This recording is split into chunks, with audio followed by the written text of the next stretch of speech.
오늘은 이제 17절부터 34절까지 단락을 공부하겠습니다. 지난번에는 스데반이 고발당해서 신성모독죄로 고발당해서 사내들인 공회에서 재판을 받는데, 그 재판에서 재판장이 대제사장이 변명할 기회를 주니까 설교를 하기 시작했죠. 그래서 지난번에는 모세, 그러니까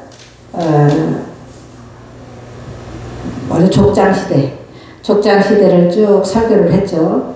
그래서 모세부터 시작하는 게 아니라 족장시대로 거슬러 올라가서, 유대인들은 모세를 거의 우상하다시피 그렇게 하는데, 모세 위에 아브라함부터 시작해서 요셉 죽음까지 지난번에 공부했고요. 오늘은 17절에서 22절 단락에 보면은 스데반의 최후 설교 세 번째 애굽 시대에 대해서 공부하겠습니다. 그러니까 애굽에서의 번성에서 모세 입양까지, 그래서 17절로 22절은 그런 내용이죠. 그래서 이게 뭐냐, 모세를 통한 구속사예요. 모세를 통한 구속사 1. 아브라함을 통한 구속사, 야곱을 통한 구속사, 요셉을 통한 구속사, 이제는 모세를 통한 구속사입니다. 그래서 17절에 애굽에서 번성하는 이스라엘, 그러니까 출애굽기 1장 7절에 나와 있는 말씀을 지금 여기서 인용해서 설교하고 있는데요. 변론을 하라고 했더니 변론을 포기하고 설교를 합니다. 지금 사내들인 공회에서 스데반 집사님이 설교하는 그런 내용이죠. 그래서 하나님의 아브라함에게 약속하신 때가 가까우매 이스라엘 백성이 애굽에서 번성하여 많아졌더니, 그래서 자손 언약의 성취예요. 그래서 이게 뭐냐면 창세기 15장 5절에 묵별을 봐라, 내 자손이 이와 같으리라 그랬는데, 정말 애굽에서 이주해서 사는 동안 엄청나게 인구가 늘어났어요. 이스라엘의 인구가. 그런 내용을 말하고 있고요. 18절에 애굽의 새 임금이 이제 새로 등극을 했는데, 그게 출애굽기 1장 8절에 나오는 내용을 18절에 이렇게 기록하고 있습니다. 요셉을 알지 못하던 새 임금이 애굽 왕이여 오르매. 그러니까 요셉이 살아있을 동안에, 요셉이 총리로서 살아있을 동안에는 이스라엘이 많이 존중을 받았는데, 이제는 새 임금이 와서 이스라엘을 노릇해 하는 거죠. 그래서 지금 여기서 애굽 왕이란 누구냐면, 힉소스 왕조를 무너뜨리고 애굽 원주민이 재집권한 애굽의 18왕조의 세 번째 왕인 투트모스 1세입니다. 그래서 이건 뭐냐면, 요셉 시대의 애굽 왕은 애굽을 정복한 셈계통의 힉소스 왕조였어요. 그러니까 애굽인이 아니죠. 그렇게 쭉 하다가 다시 애굽인이 집권을 하게 됐다. 그런데 그것도 세 번째 왕인 18왕조의 세 번째 왕인 투트모스 1세다. 그래서 이 왕은 이제 이스라엘을 전혀 이제 모르는 사람 취급을 합니다. 그래서 이스라엘이 너무너무 번성하니까, 우리가 출애굽 공부할 때도 했지만은, 이거 남자들 많이 이렇게 낳고 이렇게 번성을 빨리 하면 이 이스라엘이 오히려 애굽을 공격하게 되면 애굽은 또 이스라엘의 왕을 세워야 되고, 이게 우리가 정복 상태가 될 것 같다. 그러니까 이거를 어떻게 정책을 세워야 되겠다 한 것이 이제 19절이에요. 바로의 3차 남아 살해 정책인데요.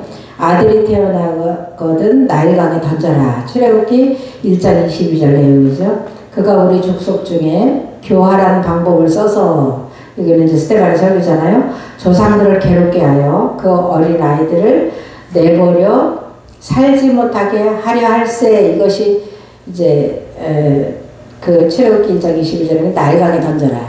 딸이면 살리고 아들이면 나일강에 던져라. 그런 정책이죠. 그래서 그 1차, 이건 지금 3차 정책이잖아요. 1차 정책은 그 가로에 보면은 남자들은 노역을 심하게 해서 아이를 못 낳게 하는 정책을 핀 거예요. 너무 힘드니까. 그다음에 두 번째는 산파들에게 죽이라고 명령한 거예요. 산파들이 아들이 태어나면 그 자리에서 그냥 죽여버리고, 딸이면 살려라, 이런 정책을 썼던 거죠. 그래서 출애굽기 1장 9절 22절에 이런 내용이 나오는데요. 그래서 이제 남자가 태어났어요. 그게 누구냐면 모세가 출생한 거죠. 그리고 출애굽기 2장 1절로 4절 내용인데요. 그때에 그러니까 스데반이 성경을 이렇게 집사님이 이렇게 잘 알고 있었을까 이런 생각을 제가 이 말씀을 준비하면서 했어요. 네. 사람 일생을 그냥 요거 한 번 하고 돌아가신 것 같아요. 일생할 거를. 네. 어쨌든 이 지식이 있었다는 얘기잖아요. 지식이. 그래서 집사님의 지식이 참 대단해요. 20절에 그때에 이거는 바로의 남아살의 정책 때에 모세가 났다 이거예요. 하나님 보시기에 아름다운지라. 출애굽기 2장 2절에는요. 그가 잘생긴 것을 보고 이제 몰래 키웠다 이렇게 나와 있는데 여기서는 이제 스데반의 제해석이 하나님 보시기에 아름다운지라. 예. 이제 살려주실 가능성을 여기서 우리가 보는 거죠. 그의 아버지 집에서 석 달 동안 길리더니, 그러니까 출애굽 2장 2절은 석 달 동안을 그를 숨겼으나 이렇게 나와 있어요. 숨겨서 키웠겠죠. 이런 어마어마한 정책 속에서 아들을 살리려니까요. 그래서 이제 모세 입양인데요. 21절은 출애굽기 2장 3절로 10절 그 내용이에요. 버려진 후에 이제 그 나일강에다가 보통 이제 이 갈대 상자를 띄웠다 이러고 이제 찬양에도 뭐 떠내려갔다 뭐 이런 얘기 나오는데 띄웠다기보다는 갖다 놓은 거예요. 갈대숲에다. 네, 그래서 이제 버려진 것처럼 이렇게 갖다 놓은 거죠. 그때 이제 바로의 아까 툴투모스 2세라고 했잖아요. 바로 왕이 딸이 그러니까 이게 하셉스트 공주예요. 그래서 이 공주가 그를 데려다가 그 아기를 자기 아들로 기름해 이방이 된 거죠. 공주에게. 당시에 애굽 왕 바로는 아들이 없었으므로 이 공주가 왕위에 오를 계승자인 거예요. 네. 그렇기 때문에 틀림없이 모세는 이제 애굽의 왕이 될 그런 존재로 키워진 거죠. 그래서 22절에 보니까 왕세선의 능력을 갖춘 모세예요. 그래서 모세가 애굽 사람의 모든 지혜를 배워 그의 말과 하는 일들이 능하더라. 무술이면 무술, 공부면 공부 너무 잘하는 거죠. 그래서 당시에 애굽은요 수학, 천문학, 의학 등 세계 문명의 선두주자였다고 해요. 그래서 모세는 왕궁에서 자라면서 지도자의 능력을 갖춘 것 같아요. 이런 말을 한 걸로 봐서. 그래서 한편 모세는 이제 하나님이 불렀잖아요. 소명 줄 때 모세가 뭐라 그래요? 나는 본래 말을 잘 못하는 자니다 이렇게 핑계된 거예요. 그거는 모세는 절대 말을 못하는 사람이 아니에요. 하나님이 그 말대로 그냥 아론을 부셔준 거예요. 자꾸만 변명을 하니까 여호와께 아뢰는 것은 소명을 회피하려는 변명에 불과했다. 그러니까 모세는 말도 잘하고요. 활도 잘 썼을 것이고 말도 잘 썼을 것이고 이게 성경의 기록 그 출애굽기를 이게 모세가 기록자잖아요. 창세기도 기록자고 얼마나 이 섬세하게 기록을 했어요. 말씀을. 그러니까 다 그 세상에서 그 왕궁에서 배운 지혜를 하나님의 일에 다 쓴 거예요. 우리도 역시 세상에서 이런 공부 저런 공부 이런 환란 저런 환란 당하지만 하나님의 일에 다 녹아 들어가야 되는 거죠. 우리가 이거 뭐 끝내 돈이나 벌고 이렇게 마음껏 누리다가 죽는 그때 천국 간다 뭐 이런 생각보다는 정말 우리가 우리의 모든 인생을 하나님의 복음 안에 녹아내리는 그런 은혜가 있으면 좋겠습니다. 23절로 29절에 스데반의 최후 설교 3대요. 이제 미디안 시대예요. 미디안 시대. 아까는 애굽 시대라고 했잖아요. 이게 뭐냐면 동족 방문했다가 미디안으로 도피한 모세 이야기인데 모세를 통한 구속사 두 번째입니다. 그래서 이제 23절에 보니까 동족 방문이에요. 이때가 몇 세냐? 40세. 40세가 되네. 40세가 됐다는 얘기는요. 구약 성경에는 없어요. 그런데 지금 스데반이 40세였다고 이렇게 여기 지금 꼭 찍어서 얘기하고 있어요. 출애굽기 2장 11절은 모세가 장성한 후로 그냥 기록하고 있어요. 장성한 후 이렇게 기록하고 있는데 여기 스데반은 40세가 된 후 딱 이렇게 기록합니다. 그 형제 이스라엘 자손을 돌볼 생각이 나더니 구약에서 모세의 나이를 밝힌 것은 두 번밖에 없어요. 첫째 소명받을 때 80세였었다. 비스가산에서 죽을 때 120세 있었다. 이렇게만 기록하는데 지금 스데반을 통해서 40년을 왕궁에서 살았구나 이걸 알 수가 있죠. 한편 모세는 바로의 궁중에서 40년 이게 모세 일생의 일기예요. 일기 3기로 나눠져 있는데 미디안 광야에서 연단 40년, 이스라엘 지도자로 40년을 사는 거죠. 네, 출애굽기 7장 7절에, 신명기 34장 7절에 이렇게 나이는 이제 나와 있습니다. 근데 애굽 사람을 이제 모세가 죽여요. 그게 24절이에요. 이것이 이제 큰 이제 발단이 돼서 이제 미디안으로 도망가게 되는 거죠. 그러니까 이거는 왜 죽였냐? 인본주의적 의분이에요. 우리가 주의 일을 할 때도 내 생각으로 인본주의적인 생각이 있을 수 있고 성령의 인도를 받을 수가 있어요. 인본주의적인 거는요, 책임을 내가 져야 돼요. 성령의 인도를 받은 거는 처음에는 내가 힘들 것 같은데 책임을 하나님이 져주시는 건데, 지금 모세는 책임을 자기가 져야 되는 입장에 지금 놓였습니다. 그래서 24절에 한 사람이 이제 동족의 이스라엘 사람들 원통한 일을 당함을 보고 의분이 생겼어요. 너무 확정을 하고 막 그 채찍질을 하고 일을 시키고 이러니까 그걸 보고 화가 난 거예요. 그래서 보아하여 압제받는 자를 위하여 원수를 갚아 애굽 사람을 쳐주겠다는 거예요. 그래서 너희가 친히 원수를 갚지 말고 하나님의 진노하심에 맡기라. 로마서 12장 19절에 이렇게 나와 있는데, 모세는 혈기왕성한 40세에 자기 동족을 괴롭히는 걸 보고 사람을 죽인 거예요. 애굽 사람을 죽인 거죠. 네, 그래서 애굽 사람은 10부작인지 100부작인지는 모르지만 죽인 거예요. 근데 의협심의 반론은 뭐냐? 모세의 심중이 25절이에요. 그는 그의 형제들이, 그러니까 이스라엘 사람들이 하나님께서 자기의 손을 통하여 구원해 주시는 것을 깨달으리라 생각하였으나 그들이 깨닫지 못하였다. 그냥 애굽 사람으로 생각하는 거예요. 모세를 애굽의 왕자 정도로 생각하는 거지, 전혀 너도 애굽인인데 뭘 우리를 구원해, 뭐 이렇게 인정 안 한 거예요. 밀어낸 거죠. 그래서 이제 26절에 보니까 모세가 화해를 중재하는데 동족끼리 싸움을 했기 때문에 중재를 합니다. 그래서 출애굽기 2장 13절 말씀인데요. 이튿날 이스라엘 사람끼리 싸울 때에 모세가 와서 화해시키려 하여 이르되 너희는 형제인데 어찌 서로 해치느냐 하니. 아유, 이거 뭐 이게 연설문을 들고 설교문을 들고 설교하는 사람처럼 어쩌면 이렇게 딱 맞게 이렇게 설교를 하는지 모르겠어요. 그러니까 유대인의 반응이 뭐냐, 이 서로 치고 두 사람이 싸우던 사람이 뭐라 그러냐면 모세를 거부해요. 27절에 그 동물을 해치는 사람이 모세를 밀들여 이르되 누가 너를 관리와 재판장으로 우리 위에 세웠느냐? 내가 어제는 애굽 사람을 죽인과 같이 또 나를 죽이려 하냐? 이 완전히 이제 모세의 선의를 무시합니다.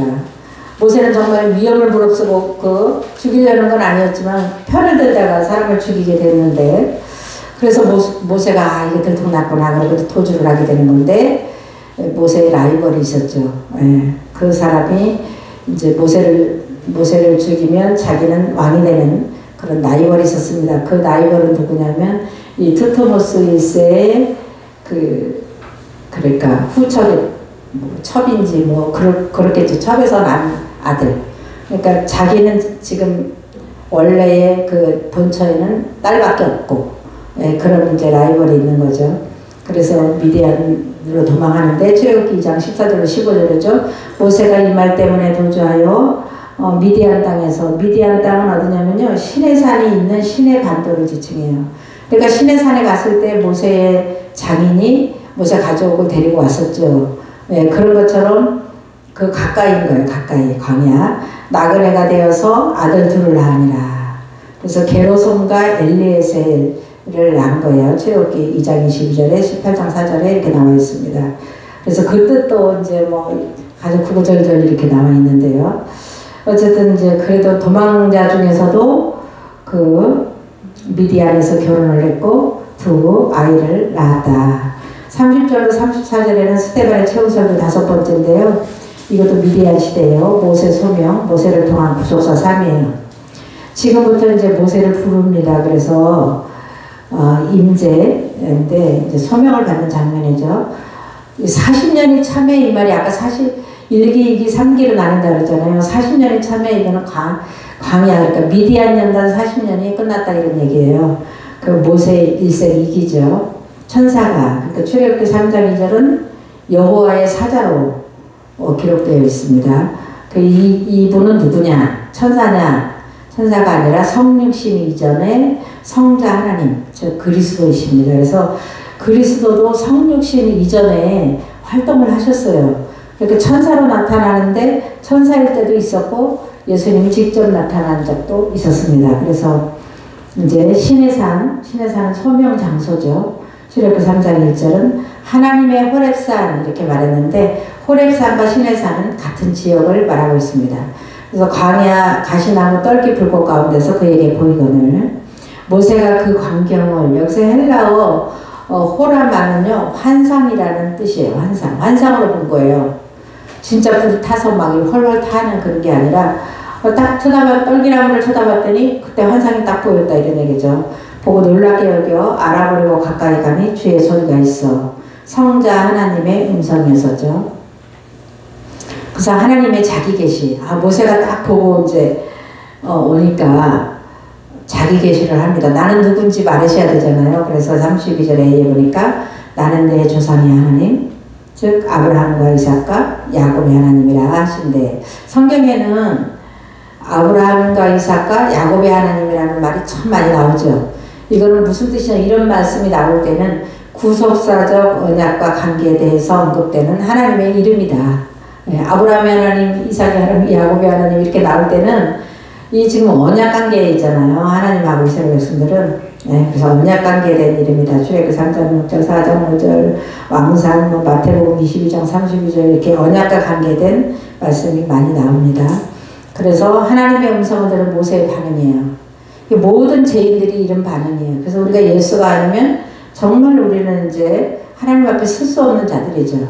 32b에 보니까 하반절에 보니까 모세가 무서워 감히 바라보지 못하더라.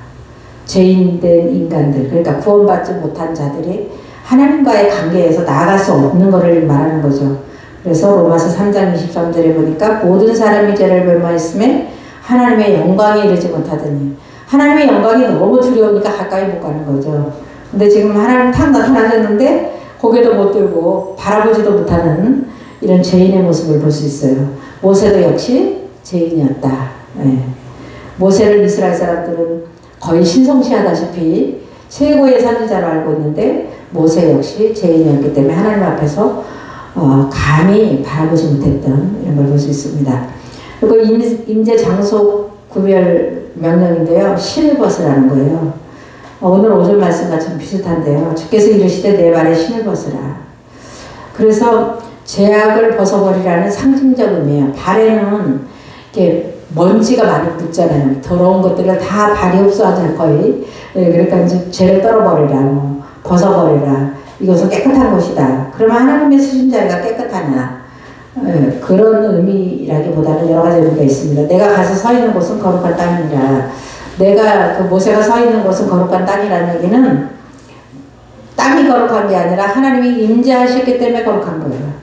그러니까 하나님이 임재하시지 않는 곳은 거룩하지 않는 거죠. 그래서 내 안에 하나님만 안 계시고 마귀로 충만하다. 그럼 나는 거룩한 데가 아닌 거죠.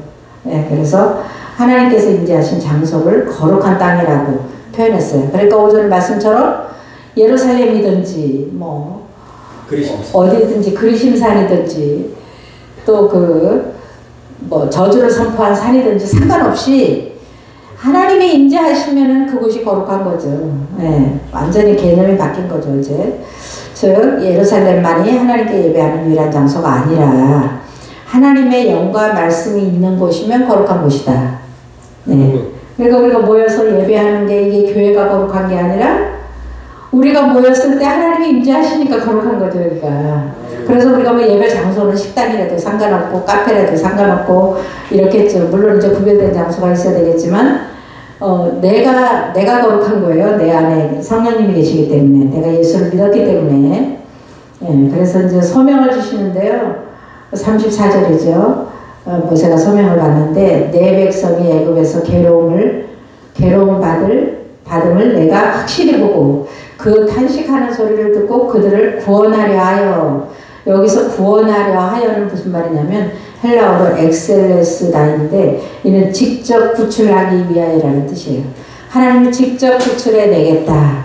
그래서 애굽 사람들이 그 고난을 받으면서 괴로워한 거를 하나님 다 보고 계셨다는 거예요. 그래서 우리가 정말 사람이 안 알아줘도 위로가 되는 것은 하나님이 다 보고 계시다는 거예요. 그러니까 핍박을 받아도 뭐 내가 억울함을 당해도 하나님 보고 계시니까 하나님만을 신뢰하는 것이 우리 마음의 평안이 될 수 있는 거죠.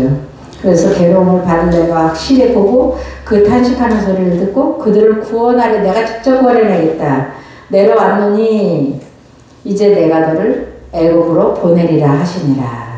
그래서 이렇게 모세가 이제 소명을 받습니다. 그 다음에 이후에 이제 35절부터는요, 이 설교를 했으면 적용을 해야 되잖아요. 해석을 또 다 해주시는 내용이 그 뒤에 나와요. 그래서, 이 구약에는 하나님이 특별한 특정한 선지자들을 통해서 말씀을 예언하게 하셨고 선포하게 하셨지만, 신약에는요, 집사든 평신도든 상관없이 성령이 내주하시니까 우리가 충만하게 말씀을 알 수 있고, 때를 따라서 복음을 전할 수 있고, 말씀을 가르칠 수 있다.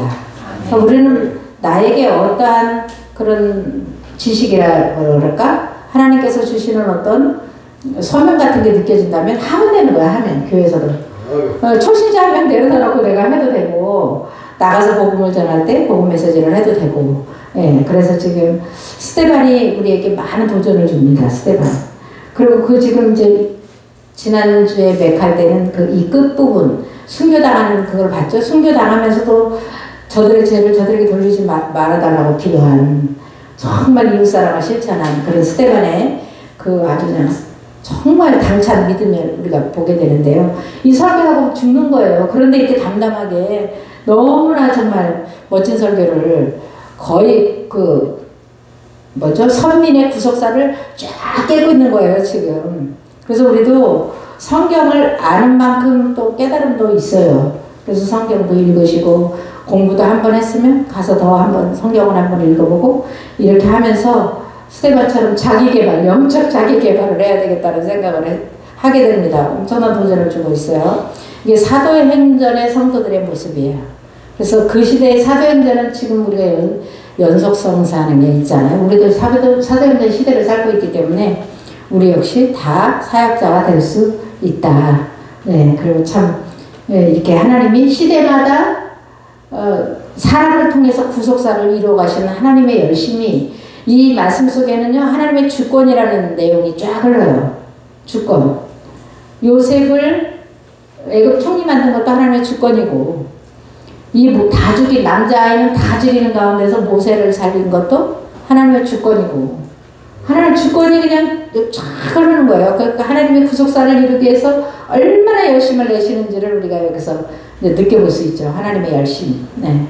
그래서 시대마다 사람을 세워서 일을 하시는데, 오늘날은 우리를 세워서 일을 하신다. 그때는 아브라함을 세웠고 모세를 세웠고 이랬지만 오늘날은 이 시대는 모세도 없고 아브라함도 없잖아요. 오늘날은 성령이 주도하는 시대 속에서 내가 사역자다. 네, 기도하고 마치겠습니다. 아버지 감사합니다. 오늘도 귀한 은혜의 말씀을 주시고